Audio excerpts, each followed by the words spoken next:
Dear friend, the Lord Jesus loves you. Yes, he loves you, and he wants you to also love him back. Thank you for finding time to watch this video. Do well to share it as well. Our topic today is the canonical impediment of impotence. Dear friend, to start with, I would like to say that the matter under discussion has to do with the private lives of people and their private parts, as we say euphemistically. So I'll try as much as possible to respect the sensitivities of people and try as much as possible not to be explicit in my language. At the end of the day, it is my desire that you will learn something and then be able to share it with others also. So we are looking at the canonical impediment of impotence. Dear friend, impotence is an impediment to marriage. The dictionary commonly defines it as, in quote, inability in a man to achieve an erection or orgasm, unquote. This is not surprising because we usually hear of cases of impotence in men more than in women. However, in canonical language, impotence is not limited to only men.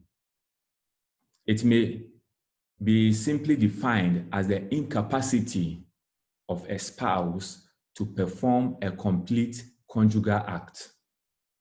That means if either the man or woman is not able to engage in a complete sexual intercourse for one reason or the another, he or she may be deemed impotent. Of course, until the cause of impotence is removed and then the spouse is able to engage in complete conjugal act. When do we say a man is potent? First and foremost, he must have the male genital organ. Having the male genital organ aside, he should be able to maintain an erection long enough to penetrate the female genital organ. It is enough if he is able to penetrate it partially. And after he has penetrated the woman fully or partially, he should be able to ejaculate there. These simple prerequisites to manly potency, dear friend, are fundamental. The exclusion of any of them renders a man impotent. For example, any person who claims to be a man but has no male genital organ can be said to be impotent. When do we say a woman is potent? First and foremost, like the man, she must also have a female genital organ.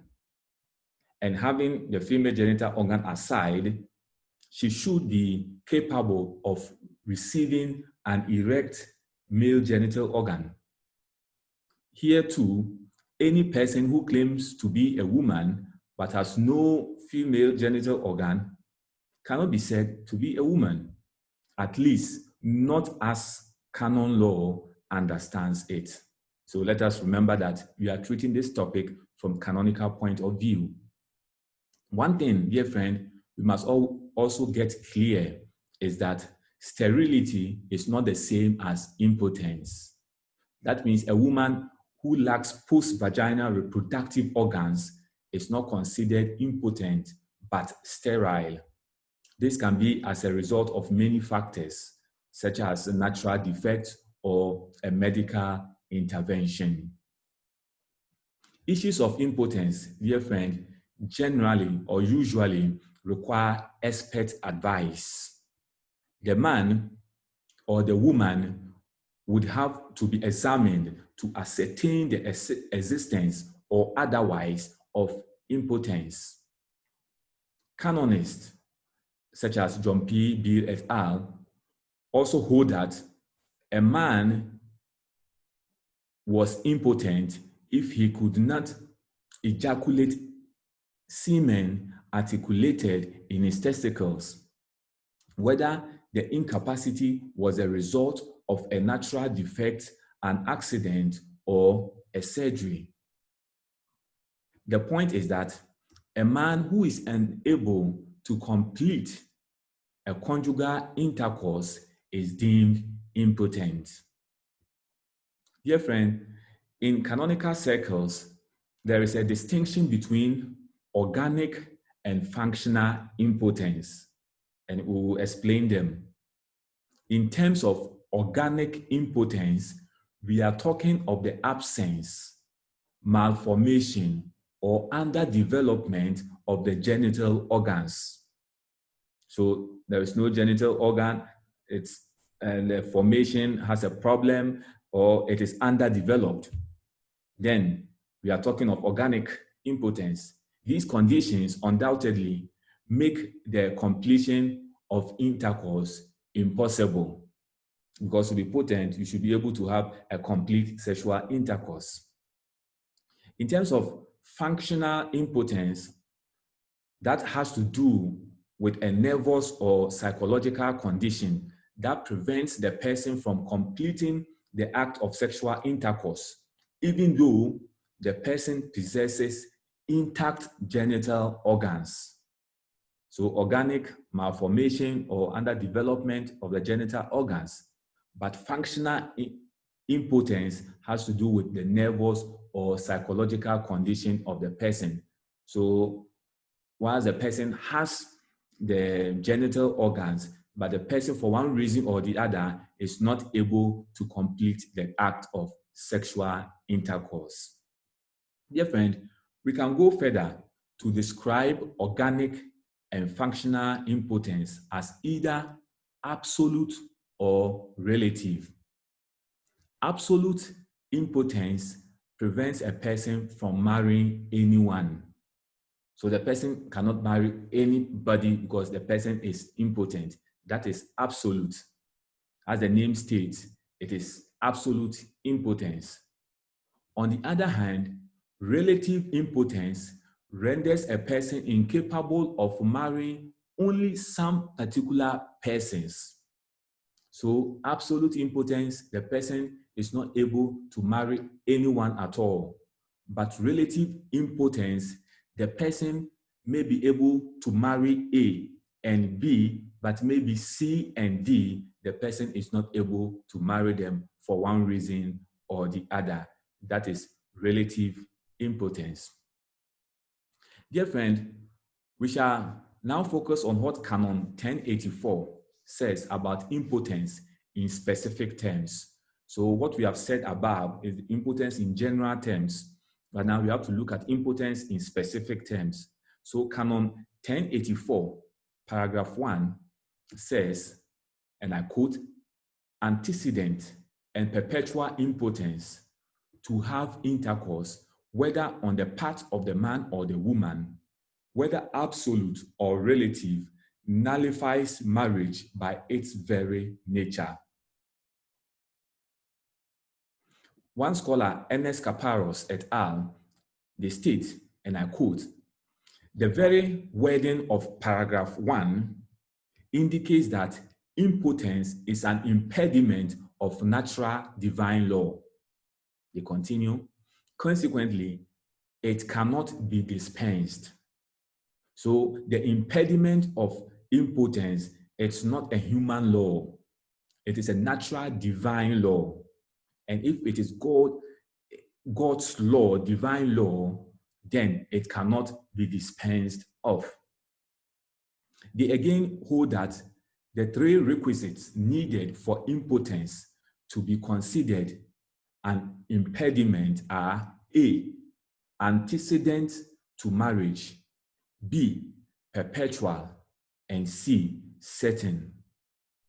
By way of definition, antecedent, dear friend, means, and I quote, a thing that existed before or logically precedes another, unquote. And perpetual also means, quote, occurring repeatedly so frequent as to seem endless and uninterrupted, unquote.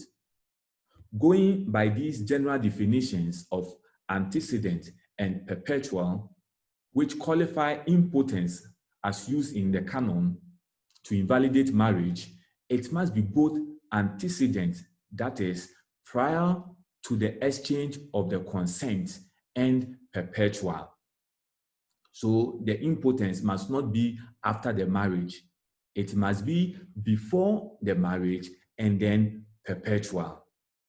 According to my professor, Luigi Sabarese in Rome, University of Urbaniana, he says, I translated it from his Italian book, that the matrimonial consent is the reciprocal giving and acceptance of selves, that is, of the person in his or her totality, given and accepted reciprocally and irrevocably, inasmuch as it is a constitutive act of matrimony. The man freely tells the woman, I take you to be my wife. And the woman freely tells the man, I take you to be my husband. This is the consent that makes marriage.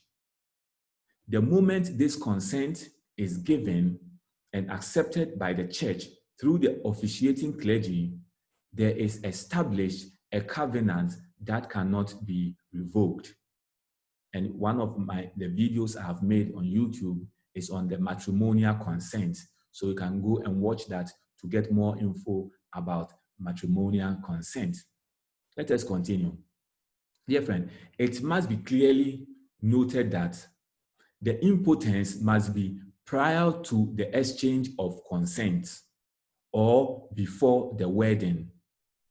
The antecedents of the impotence can be presumed when, for example, one of the parties is unable to complete a conjugal act during the first attempt at marital relations and continues thereafter.